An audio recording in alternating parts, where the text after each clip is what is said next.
Eh, Bang Doli, ini terkait dari tadi Pak Saud Situmorang sudah memberitahu bahwa ini indeks persepsi korupsi kita di angka 34 sebenarnya. Kalau kita mencontohi negara-negara yang tinggi seperti New Zealand misalkan, pada akhirnya mereka mengawinkan antara pengembalian hasil korupsi tapi juga pidananya tetap berjalan sebenarnya. Nah, kalau misalkan dari usulan Pak Prabowo sendiri ini melihat bahwa ini ada kemunduran dari segi pencegahan dan juga dari segi penindakan sebenarnya. Ini tanggapan Anda seperti apa? Ya itu saya kira semangat yang selalu disampaikan oleh Pak Prabowo melihat indeks korupsi kita sangat rendah gitu loh. Makanya kita harus kemudian memulai lagi ya. Semua saya kira harus dibenahi ya, Ya. masalah soal pencegahan, kemudian soal tindak pidananya. Makanya kemarin kan kami di DPR itu bicara tentang soal undang-undang perampasan aset.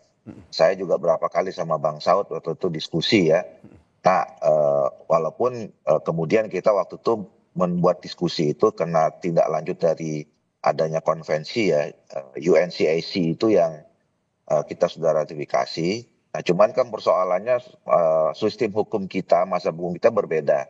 Makanya sekarang kita sudah tetap masukkan, tapi kita rubah judulnya itu Rancangan Undang-Undang Perampasan Aset terhadap tindak pidana korupsi gitu. Jadi tetap saja bahwa kita kan tidak memenuhi pembuktian terbalik, makanya kita terhadap orang-orang yang sudah dinyatakan tindak pidana korupsi, maka kemudian bisa diberlakukan undang-undang tentang perampasan aset itu. Nah, jadi sebetulnya pertama sebetulnya undang-undang kita tentang Tipikor, TPPU sebetulnya masih cukup relevan selama law enforcement-nya konsisten dan kuat.